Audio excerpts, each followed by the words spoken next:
हाँ जी भाई, जय हिंद। कैसे हो आप सब? उम्मीद करता हूँ अच्छे होंगे। तो स्वागत है आप सभी का स्टैंड अप क्लासेस में। तो चलिए फटाफट आप सभी लोग जरा क्लास पे आ जाइए। फटाफट आप लोग क्लास पे आ जाइए, उसके बाद शुरू करते हैं आज की इस क्लास को। और आप लोग इस क्लास को शेयर कर दीजिए, फटाफट शेयर कर दीजिए, ताकि आपके दोस्त भी जो है, जो लोग नहीं जुड़ पाए क्लास पे, वो जुड़ जाए। चलिए फटाफट शेयर करिए, मैं इंतजार कर रहा हूँ। फटाफट आइए आप लोग। आओ बच्चों तुम्हें दिखाऊं झांकी हिंदुस्तान की, इस मिट्टी से तिलक करो, ये मिट्टी है बलिदान की। हाँ जी भाई, चलिए शुरू करते हैं आज की इस क्लास को। तो सबसे पहले जितने भी लोग देख रहे हैं उन्हें मैं बता दूं कि भाई वीडियो के डिस्क्रिप्शन में आपको टेलीग्राम चैनल का लिंक मिल जाएगा।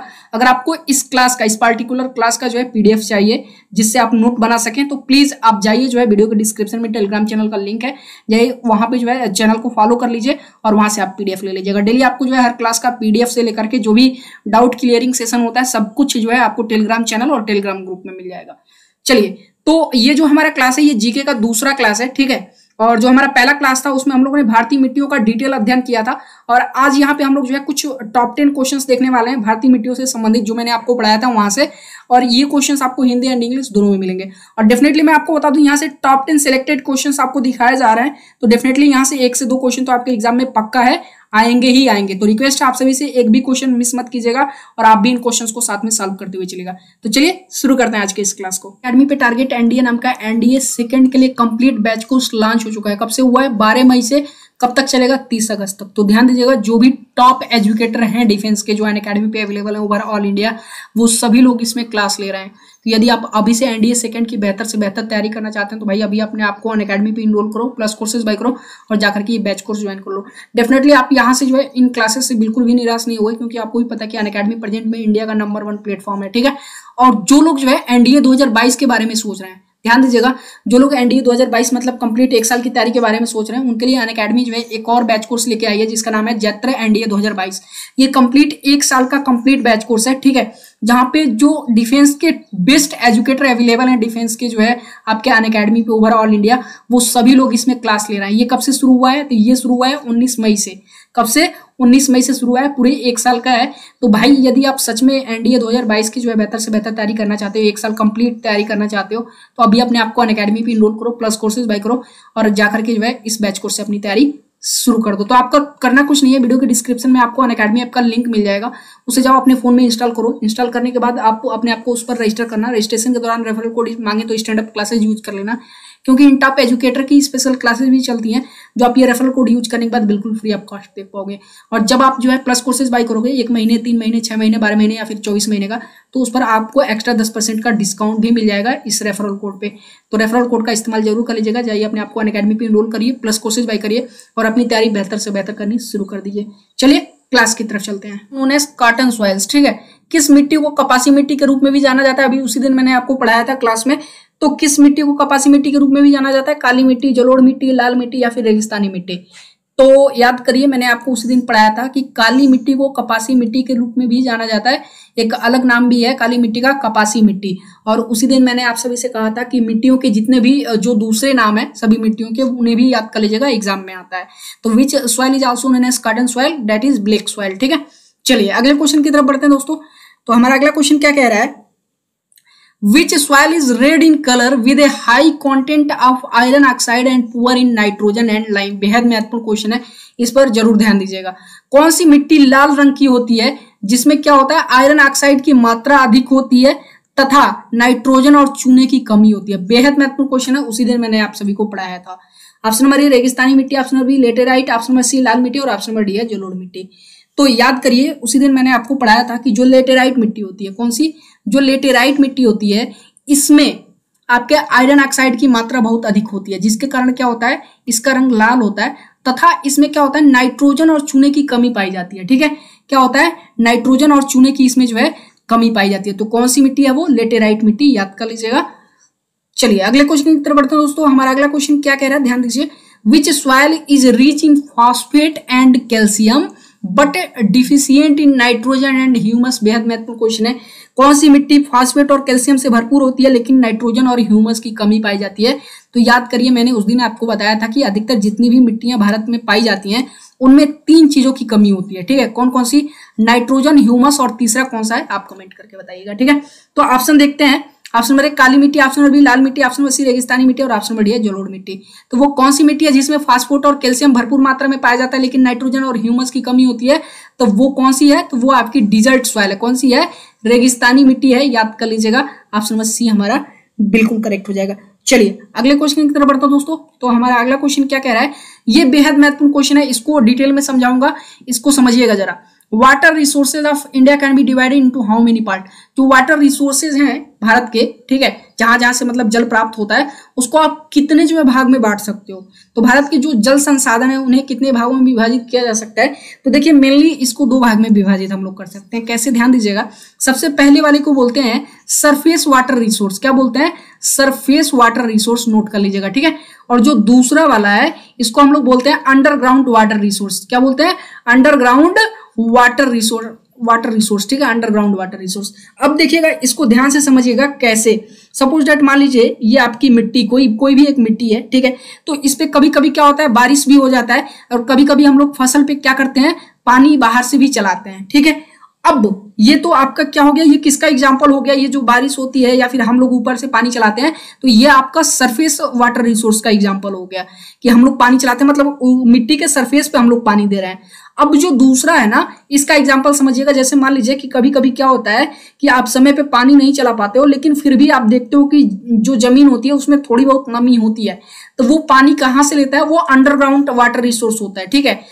वो क्या करता है, जमीन के नीचे से कुछ जो नमी होती है, मॉइस्चराइजिंग होती है, उसको मिट्टी जो है सोखती है और अपने आप को मॉइस्चराइज करती है, ठीक है, नोट कर लीजिएगा। तो मेनली जो है भारत के जल संसाधनों की यदि बात करें तो उन्हें कितने भाग में विभाजित कर सकते हैं? दो भाग में, सरफेस वाटर रिसोर्स और अंडरग्राउंड वाटर रिसोर्स, ठीक है। ऑप्शन नंबर बी इसके अकॉर्डिंग हमारा सही हो जाएगा। चलिए अगले क्वेश्चन की तरफ बढ़ते हैं दोस्तों। हमारा जो अगला क्वेश्चन है, ध्यान दीजिएगा, बेहद महत्वपूर्ण क्वेश्चन है। यह 100% एग्जाम में आ सकता है क्योंकि ये एग्जाम में आपके पूछा गया है। जो कैंडिडेट जो है एग्जाम दिए होंगे नेवी, एयरफोर्स, एनडीए के, वो जानते होंगे क्या है। मल्टीपर्पज रिवर वैली प्रोजेक्ट्स जो होते हैं is referred as temple of modern India by. बहुउद्देशीय नदी घाटी परियोजनाओं को किसके द्वारा ये कहा गया है कि वे आधुनिक भारत के मंदिर हैं? मतलब किसने कहा है कि जो बहुउद्देशीय नदी घाटी परियोजनाएं हैं वह आधुनिक भारत के मंदिर के समान है? ऑप्शन नंबर ए बोल देता हूं, Mahatma Gandhi, option number B Jawaharlal Nehru, option number C Rajiv Gandhi और option number D Ambedkar ji. तो दोस्तों मैं आपको बता देता हूं ये किसके द्वारा जो है कहा गया है कि multipurpose river valley project is referred as temple of modern India, कि मतलब जो बहुउद्देशीय नदी घाटी परियोजनाएं हैं वो आधुनिक भारत की मंदिर है। तो ये कहा गया पंडित जवाहरलाल नेहरू के द्वारा, ठीक है, नोट कर लीजिएगा, एग्जाम में आ सकता है, नोट में अपनी जो है इसको लिख लीजिएगा। अगले क्वेश्चन की तरफ बढ़ते हैं दोस्तों। हमारा अगला क्वेश्चन कह रहा है, बेहद महत्वपूर्ण क्वेश्चन है, ध्यान दीजिएगा। Red soil is red in colour because, आप उसी दिन मैंने आपको पढ़ाया था कि जो लाल मिट्टी होती है उसका रंग लाल होता है क्योंकि उसमें डैश क्या पाया जाता है? ऑप्शन नंबर ए बोलता हूं FEO ferric oxide, option number B बोलता हूं MGO magnesium oxide, option number C HO hydrogen oxide और ऑप्शन नंबर डी है एएलओ मतलब एल्युमिनियम ऑक्साइड। तो इसको समझाने से पहले एक चीज मैं आपको फिर से बता दूं, जितने भी लोग जो नए कैंडिडेट अभी जुड़े हैं, यदि आपको इस क्लास का पीडीएफ चाहिए नोट बनाने के लिए, क्योंकि बार बार मैं आपको पीडीएफ वगैरह नहीं दूंगा, ठीक है, आप लोग फिर बाद में कहते हो सर पीडीएफ नहीं दिए, क्वेश्चन नहीं कराए, तो यदि आपको पीडीएफ चाहिए तो वीडियो के डिस्क्रिप्शन में टेलीग्राम चैनल का लिंक है, प्लीज आप जाकर के वहां से जो है पीडीएफ ले लीजिएगा और टेलीग्राम चैनल को फॉलो कर लीजिएगा। वहां पे सारे आपके जो है पीडीएफ वगैरह दिए जाते हैं क्लास के और डाउट क्लियरिंग सेशन भी चलते हैं। तो ध्यान दीजिएगा, ये क्या कह रहा है कि लाल मिट्टी का रंग लाल क्यों होता है? क्योंकि भाई उसमें होता है एफईओ मतलब फेरिक ऑक्साइड। थोड़ा सा कंफ्यूज करने के लिए फेरिक ऑक्साइड नाम रखा गया है। इसको आप आयरन ऑक्साइड भी बोल सकते हैं। क्या बोलेंगे? आयरन ऑक्साइड भी बोल सकते हैं। तो हमारा ऑप्शन नंबर ए बिल्कुल सही हो जाएगा। लाल मिट्टी का रंग लाल इसलिए होता है क्योंकि उसमें एफईओ यानी फेरिक ऑक्साइड या फिर आयरन ऑक्साइड पाया जाता है। चलिए अगले क्वेश्चन की तरफ बढ़ते हैं दोस्तों। हमारा अगला क्वेश्चन कह रहा है which of the following is not suitable for agriculture. बेहद महत्वपूर्ण क्वेश्चन है, अभी इससे संबंधित क्वेश्चन मैंने आपको ऊपर कराया है। कह रहा है कि इनमें से कौन सा जो मिट्टी है वो खेती करने के लिए उपयुक्त नहीं है, मतलब खेती तो कर सकते हैं लेकिन उपयुक्त नहीं है, सुटेबल नहीं है, ठीक है, अच्छी तरीके से नहीं होता। ऑप्शन नंबर ए बोलता हूं डिजर्ट सॉइल रेगिस्तानी मिट्टी, ऑप्शन नंबर बी जलोढ़ मिट्टी, ऑप्शन नंबर सी काली मिट्टी और ऑप्शन नंबर डी है लेटेराइट मिट्टी। फटाफट कमेंट करिएगा। चलिए दोस्तों मैं आप सभी को बताता हूं, देखिए इसमें से जो आपका ऑप्शन नंबर बी वाला है ना एलुवल सॉइल यानी जलोढ़ मिट्टी, इसमें ऊपर मैंने आपको पढ़ाया है कि इसमें होता क्या है, ध्यान दीजिएगा। इसमें क्या होता है, इसमें हाई कंटेंट जो है एसिडिटी होती है, मतलब एसिडिटी इसकी बहुत ज्यादा होती है, ठीक है, एसिडिटी क्या होती है इसकी बहुत ज्यादा होती है और इसमें नाइट्रोजन की कमी पाई जाती है। इसमें नाइट्रोजन की कमी पाई जाती है, जिसके कारण क्या होता है, इस मतलब इस जो है मिट्टी पे एग्रीकल्चर यानी खेती करना जो है उपयुक्त नहीं है। ठीक है, ऐसा नहीं है कि खेती नहीं होता है, खेती होता है, लेकिन उपयुक्त नहीं है, उस हिसाब से जो है फसल नहीं होती है जिस हिसाब से होनी चाहिए इस मिट्टी पे, एल्युवल सॉइल पे, जलोढ़ मिट्टी पे, क्योंकि इसमें किसकी मात्रा अधिक होती है, ये ज्यादा एसिडिक होता है। ठीक है, एसिडिटी इसकी ज्यादा होती है और नाइट्रोजन की कमी पाई जाती है। तो यहाँ पे जो हमारे सबसे महत्वपूर्ण क्वेश्चन थे यहीं पे खत्म होते हैं। अब यहाँ पे वन लाइनर कुछ बेहद महत्वपूर्ण क्वेश्चन है इसी चैप्टर से रिलेटेड, जो आपको देख लेने चाहिए। 100% यहाँ से क्वेश्चन आएंगे, अगर नहीं देखेंगे तो पछताएंगे। क्वेश्चन देखते हैं। भारत की जो है मिट्टियों से संबंधित कुछ वस्तुनिष्ठ प्रश्न है। प्रश्न क्या है, किस देश की कृषि का मुख्य आधार क्या होता है? तो किसी भी देश की कृषि का मुख्य आधार भाई वो उस देश की मिट्टी होती है। ठीक है, भारत में कितने प्रकार की मिट्टी पाई जाती है मैंने आपको उसी दिन पढ़ा दिया, 8 भागों में विभाजित किया गया है। ठीक है, भारत की सबसे महत्वपूर्ण मिट्टी कौन सी है? तो वह आपकी जलोढ़ मिट्टी। ठीक है, अब नवीन जलोढ़ मिट्टी को अन्य किस नाम से जाना जाता है, ये भी मैंने आपको पढ़ा दिया था, बहुत ही डिटेल में पढ़ाया था। खादर मैंने पढ़ाया था ना, खादर मिट्टी, और एक और होती है उसका बांगर होती है। ठीक है, खादर और बांगर। तो खादर क्या होती है, ये नवीन जलोढ़ मिट्टी होती है, और बांगर क्या होती है, वो प्राचीन जलोढ़ मिट्टी होती है। ठीक है, तो नवीन जलोढ़ मिट्टी को अन्य किस नाम से जाना जाता है? खादर। अगला है, किस मिट्टी में पोटास की मात्रा सबसे अधिक होती है? भाई बेहद महत्वपूर्ण क्वेश्चन है। तो किसमें जो है पोटास की मात्रा सबसे अधिक होती है? जलोढ़ मिट्टी में पोटास की मात्रा अधिक होती है। एसिडिटी भाई, एसिडिटी। ठीक है, चलो अगला क्वेश्चन क्या कह रहा है, काली मिट्टी का दूसरा नाम क्या है? तो काली मिट्टी का दूसरा नाम क्या है? रेगुड़ मिट्टी बोलते हैं। क्या बोलते हैं? रेगुड़ मिट्टी बोलते हैं। रेगुड़ या फिर कपासी काली मिट्टी बोल सकते हैं। ठीक है, काली कपासी मिट्टी। अगला है, काली मिट्टी किस फसल के लिए सबसे अधिक उपयोगी है? तो ये कपास के लिए सबसे उपयोगी है, मतलब कॉटन यहाँ पे जो है आप तो बहुत अधिक मात्रा में इस जो है इस मिट्टी पे उगता है, इसलिए इसे काली कपासी मिट्टी भी बोलते हैं। ठीक है, चलिए अगले क्वेश्चन की तरफ बढ़ते हैं। अगला क्वेश्चन कह रहा है, लाल मिट्टी को लाल रंग किसके कारण होता है? तो लोह ऑक्साइड मैंने बताया, आयरन ऑक्साइड भाई, या फिर फेरिक ऑक्साइड भी बोल सकते हो। ठीक है, अगला क्वेश्चन कह रहा है, किस मिट्टी में आयरन व सिलिका सबसे अधिक पाया जाता है? तो लेटेराइट में क्या होता है, आयरन और सिलिका सबसे अधिक मात्रा में पाया जाता है। ठीक है, नीचे आ जाओ। अगला क्वेश्चन कह रहा है, चाय की खेती के लिए सबसे उपयुक्त मिट्टी कौन सी है? तो लेटेराइट मिट्टी। तो चाय की खेती के लिए सबसे उपयुक्त मिट्टी कौन सी है? लेटेराइट मिट्टी। और आप लोग कमेंट करके बताओगे, उसी दिन मैंने आपको पढ़ाया कि लेटेराइट मिट्टी जो है किस राज्य में सबसे अधिक मात्रा में पाई जाती है, ये आप कमेंट करके बताना। जितने भी लोग देख रहे हैं सबको कमेंट करके बताना है। अगला क्वेश्चन देखिए, अगला क्वेश्चन कह रहा है, भारत के समस्त स्थल भाग के कितने जो है प्रतिशत भाग पे जलोढ़ मिट्टी है? तो जलोढ़ मिट्टी कितना परसेंट कवर करती है? 24%। कितना? 24%। ठीक है, चलो नीचे आ जाओ। यहाँ पे इसको थोड़ा देख लेना, कुछ एरर लग रहा है इस क्वेश्चन में। ठीक है, हमें लग रहा है टाइपिंग में कुछ एरर है, एक बार इसको देख लेना। उसके बाद लावा के प्रवाह के किस मिट्टी का निर्माण होता है? बेहद महत्वपूर्ण क्वेश्चन है।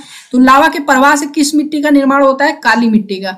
ठीक है, उसी दिन मैंने आपको पढ़ा दिया था। अगला क्वेश्चन है आपका, कौन सी मिट्टी जैव पदार्थों से भरपूर होती है? तो काली मिट्टी में जो है जैव पदार्थ जो है कूट कूट के पाए जाते हैं, कूट कूट के भरे होते हैं। अगला, किस मिट्टी का निर्माण बेसाल्ट चट्टानों के विखंडन से होता है? काली मिट्टी का जो निर्माण है वो बेसाल्ट चट्टानों के विखंडन से होता है। नीचे आ जाओ। अगला क्वेश्चन कह रहा है, किस मिट्टी में कृषि के लिए सिंचाई की आवश्यकता नहीं होती है? तो काली मिट्टी में कृषि के लिए सिंचाई की आवश्यकता नहीं होती है।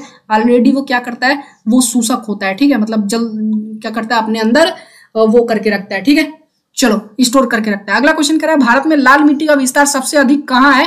तो आंध्र प्रदेश और तमिलनाडु में जो है भारत में लाल मिट्टी का जो सबसे ज्यादा विस्तार है वो कहाँ पे है? आंध्र प्रदेश और तमिलनाडु में। अगला क्वेश्चन कह रहा है, किस मिट्टी में लोह और एल्युमिनियम के कण पाए जाते हैं? लेटेराइट मिट्टी में लोह और एल्युमिनियम के कण पाए जाते हैं। आ जाओ नीचे। धान की खेती के लिए कौन सी मिट्टी सबसे उपयुक्त है? दोमट मिट्टी, उसी दिन मैंने आपको पढ़ाया था। उसके बाद मृदा अपरदन को कैसे रोका जा सकता है? अब अपरदन मतलब होता है भाई, जो इंग्लिश वाले हैं उनको बता दूं, सॉइल इरोजन की बात कर रहे हैं यहाँ पे। इरोजन मतलब जैसे मान लीजिए कि मिट्टी का कट के बहना। ठीक है, तो क्या होता है सॉइल इरोजन का जो आपका ये कैसे रोका जा सकता है इसको? तो इसको जैसे देखो, जहाँ पे पेड़ पौधे नहीं होते हैं ना और ज्यादा बारिश वगैरह आता है तो वहां पे क्या होता है, कटान होती है। आप देखोगे मिट्टियां कट के जो है बहती हैं, तो उसी को सॉइल इरोजन बोलते हैं। तो अब एक बात बताओ, जब आप अधिक से अधिक मात्रा में, ठीक है, वृक्ष लगाओगे, वन लगाओगे, तो क्या होगा, उनकी जड़ें जो है मिट्टी को पकड़ के रखी रहेगी और कितना भी बारिश आए सॉइल इरोजन नहीं होगा। तो वही कह रहा है कि वन रोपण द्वारा क्या होता है, रेंगुट मिट्टी सबसे अधिक जो है सॉरी यहाँ पे एक मिनट यार, क्वेश्चन यहाँ पे गड़बड़ हो गया। ठीक है, इस क्वेश्चन को मैंने नंबरिंग नहीं किया है। तो मृदा अपरदन को कैसे रोका जा सकता है? वन से। ठीक है, मतलब अधिक से अधिक पेड़ लगा के, वन लगा के। ठीक है, उसके बाद अगला क्वेश्चन कह रहा है, रोपण द्वारा रेंगुट मिट्टी सबसे अधिक किस राज्य में पाई जाती है? ठीक है, सॉरी रोपण ये तो वन का है। जो है कह रहा है कि रेंगुट मिट्टी जो है सबसे अधिक किस राज्य में पाई जाती है, बेहद महत्वपूर्ण क्वेश्चन है। तो उसी दिन मैंने आपको पढ़ा कि जो रेंगुट मिट्टी है वो सबसे अधिक किस राज्य में पाई जाती है, महाराष्ट्र में, नोट कर लीजिएगा, ठीक है। चलिए नीचे आ जाइए, अगले क्वेश्चन की तरफ बढ़ते हैं दोस्तों। हमारा अगला क्वेश्चन कह रहा है किस प्रकार की मिट्टी में जिप्सम का प्रयोग करके उसे उपजाऊ बनाया जाता है, बेहद महत्वपूर्ण क्वेश्चन है। तो जो अम्लीय मिट्टी होते हैं ना, उनमें जिप्सम का जो प्रयोग किया जाता है, ठीक है, किस लिए, उस मिट्टी को उपजाऊ बनाने के लिए। नीचे आ जाओ, अगला क्वेश्चन कह रहा है किस प्रकार की मिट्टी में, देखो फिर यहाँ पे एरर हो गया है, किस प्रकार की मिट्टी में कार्बनिक पदार्थों की अधिकता होती है, बेहद महत्वपूर्ण क्वेश्चन है। तो किस प्रकार की मिट्टी में कार्बनिक पदार्थों की अधिकता होती है, काली मिट्टी में। नीचे आ जाओ, भारत के किस राज्य में अंतर्देशीय लवणीय आर्द्र भूमि है, तो भारत के किस राज्य में अंतर्देशीय लवणीय आर्द्र भूमि है, कहाँ पे है, राजस्थान में। नीचे आ जाओ, लेटराइट मिट्टी को अन्य किस नाम से जानते हैं भाई, मुखरेला मिट्टी के नाम से भी जानते हैं, नाम याद कर लेना, उस दिन मैंने आपको नहीं बताया था लेकिन यहाँ पे नोट कर लेना। लेटराइट मिट्टी को अन्य किस नाम से जानते हैं, मुखरेला मिट्टी, ठीक है। नीचे आ जाओ, अगला क्वेश्चन कह रहा है काली कपासी मिट्टी को किस नाम से जाना जाता है, रेंगुट मिट्टी के नाम से काली कपासी मिट्टी को जाना जाता है। अगला क्वेश्चन कह रहा है लेटराइट मिट्टी सबसे अधिक कहाँ पे पाई जाती है भाई साहब, तो जो लेटराइट मिट्टी है वो सबसे अधिक कहाँ पे पाई जाती है, मालाबार तटीय प्रदेशों में, ठीक है, मालाबार तटीय प्रदेशों में लेटराइट मिट्टी सबसे अधिक मात्रा में पाई जाती है। अगला क्वेश्चन कह रहा है ग्रेनाइट और नाइस चट्टानों के द्वारा किस मिट्टी का निर्माण होता है, ऊपर ही मैंने बताया लाल मिट्टी का। चलो अगला क्वेश्चन कह रहा है किस प्रकार की मिट्टी में सबसे कम उर्वरक की आवश्यकता होती है, तो जलोढ़ मिट्टी में सबसे कम उर्वरक मतलब खाद वगैरह होता है भाई, सबसे कम उर्वरक की जो है आवश्यकता होती है। अगला क्वेश्चन कह रहा है भारत के उत्तरी मैदानों में किस प्रकार की मिट्टी पाई जाती है, जलोढ़ मिट्टी पाई जाती है। फिर अगला क्वेश्चन कह रहा है किस मिट्टी में प्रायद्वीपीय भारत में स्वार्धिक क्षेत्र है, तो काली मिट्टी, ठीक है। तो काली मिट्टी का प्रायद्वीपीय भारत में स्वार्धिक क्षेत्र है, सबसे अधिक क्षेत्र है काली मिट्टी का, प्रायद्वीपीय भारत की मैं बात कर रहा हूँ। अगला क्वेश्चन कह रहा है पुरानी जलोढ़ मिट्टी को अन्य किस नाम से जाना जाता है, बांगर के नाम से, ऊपर मैंने आपको पढ़ाया, ठीक है, बांगर, ठीक है, बांगर। चलो नीचे आ जाओ, गंगा में जलोढ़ मिट्टी भूमि की सतह से कितने नीचे तक पाई जाती है, 600 मीटर नीचे तक, ठीक है। अगला क्वेश्चन कह रहा है लेटेराइट मिट्टी के निर्माण में उत्तरदायी कौन सा है, तो अपक्षलन और केशिका क्रिया, ठीक है, अपक्षलन और केशिका क्रिया क्या है, लेटेराइट मिट्टी के निर्माण में उत्तरदायी है। सब कुछ पढ़ा दिया भाई, कुछ भी अलग नहीं है, सब कुछ वही उसी क्लास से क्वेश्चन मैंने बनाया है। अगला क्वेश्चन कह रहा है कौन सी मिट्टी सूखे जाने पर कठोर एवं गीली होती है, होने पर जो है, देखो सबसे इंपॉर्टेंट क्वेश्चन है, क्वेश्चन पे ध्यान देना, कौन सी मिट्टी सूख जाने पे क्या होती है, कठोर हो जाती है, और गीली होने पर दही की तरह लिपलिपी हो जाती है, तो कौन सी होती है, लेटेराइट मिट्टी होती है, ठीक है। चलो नीचे आ जाओ, नीचे आओगे तो अगला क्वेश्चन कहेगा आपका, ये कह रहा है मिट्टी के अध्ययन को क्या कहा जाता है, उसी दिन मैंने आपको बताया मृदा विज्ञान, अगर इंग्लिश में बात करें, इंग्लिश वालों ध्यान से सुनना, पेडियोलॉजी बोलते हैं, क्या बोलते हैं, पेडियोलॉजी बोलते हैं, ठीक है। तो मृदा विज्ञान और आप कह सकते हो पेडियोलॉजी। चलो अगला क्वेश्चन कह रहा है भारतीय कृषि अनुसंधान परिषद ने मिट्टी को कितने वर्गों में बांटा है, तो भारतीय कृषि अनुसंधान परिषद ने जो है क्या किया है, मिट्टी को कितने वर्गों में बांटा है, 8 वर्गों में, ऊपर ही मैंने आपको पढ़ाया था और उस दिन भी पढ़ाया था। तो भारतीय कृषि अनुसंधान परिषद द्वारा मिट्टी को कितने वर्गों में बांटा गया है, 8 वर्गों में। तो आज के जो क्लास के क्वेश्चन है वो यहीं पे खत्म होते हैं। सबसे पहले तो एक काम करो, वीडियो को लाइक कर दो, चैनल पर नए तो चैनल को सब्सक्राइब कर लो, ऐसे ही नई नई क्लासेस आपको रेगुलर देखने को मिलेंगी, और साथ में इस वीडियो को अपने दोस्तों तक भी शेयर कर दो। और एक चीज मैं आपको बता दूं भाई, अगर अभी तक आप क्लास पे रुके हो तो आप पढ़ने वाले कैंडिडेट हो, क्लास एक भी मिस मत करो, जीके में आपके नंबर कम नहीं होने दूंगा, ये मेरी गारंटी है, ठीक है। बाकी लोग आपको क्या कंटेंट देते हैं, क्या पढ़ाते हैं, मैं नहीं जानता, लेकिन हमें लग रहा है कि बहुत कम ही ऐसे चैनल होंगे जहां पे जीके की डिटेल क्लासेस चलती होंगी, ठीक है, आप समझ सकते हो। तो बाकी मिलते हैं फिर एक नए क्लास में, तब तक के लिए धन्यवाद। और इस क्लास का पीडीएफ लेने के लिए वीडियो के डिस्क्रिप्शन में टेलीग्राम चैनल का लिंक है, वहां से जाकर के आप पीडीएफ ले लेना। चलिए फिर मिलते हैं नेक्स्ट क्लास में, तब तक के लिए धन्यवाद।